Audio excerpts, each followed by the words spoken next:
Здравствуйте. Меня спросили, как я распускаю вот такие цветочки. Как сделать так, чтобы они распустились.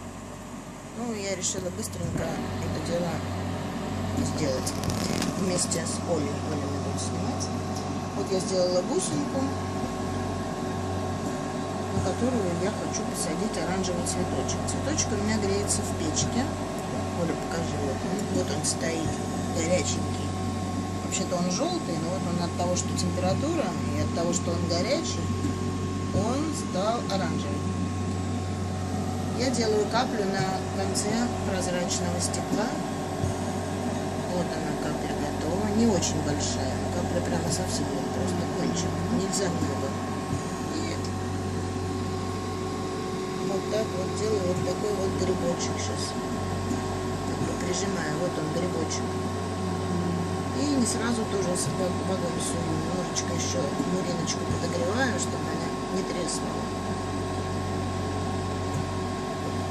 И сейчас я буду ее заострять. Оп, все-таки тресло. Ничего.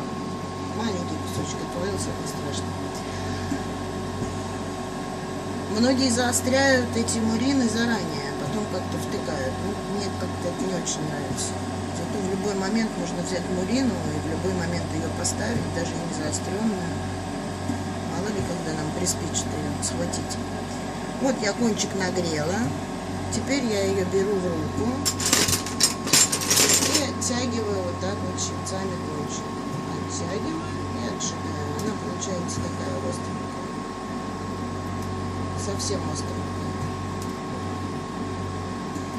Вот она, вот таким кулечком она выглядит. Теперь я ее продолжаю греть. Она должна быть горячая, но она должна быть твердая. А бусину, бачок бусины я нагреваю до жидкого мягкого состояния. Вот сюда сейчас буду ставить. И втыкаю ее в бусину. Торчать он должен где-то миллиметра 2. Если очень высоко торчит мурина, то тогда, соответственно, она будет раскрываться далеко-далеко, такие лепестки у нее будут. Вот, может размазаться. И теперь вот так вот об стол этот конец стержня прислоняю и откусываю. Вот этот мой грибок. Вот грибок. Теперь важно, как подогреть эту мурину. Если я подогрею только вот эту каплю прозрачного стекла, то она как бы оплывет вокруг мурины, и мурина будет оседать все равно. Мне надо так подогреть эту конструкцию, чтобы мурина стала мягкой. То есть я как бы под юбку этому грибу дую огнем, чтобы муриночка стала мягенькая. И вот она прямо такая вот стала, вытянулась, так вытянулась. Вот она. И теперь вот она оседает, и я ее просто прижимаю. И вот так разглаживаю лепесточки все по форме бусин. Вот цветок сейчас у нас остынет, его будет виднее. Вот он весь распустился. И теперь дальше мне нужно выровнять эту бусину, чтобы она стала круглой. Я хочу, чтобы... Матвей, мы снимаем кино. Надо, чтобы... бусинка. Я хочу на этой бусине сделать один цветочек, поэтому я как бы ее выравниваю.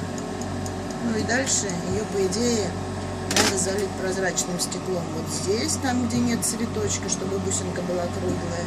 И очень хорошо эти цветы выглядят, если потом уже, когда все готово, еще одну тонкую заливку сделать. Они сразу становятся такие объемные. Ну вот так я ставлю свои цветочки. Спасибо за внимание. Всего доброго.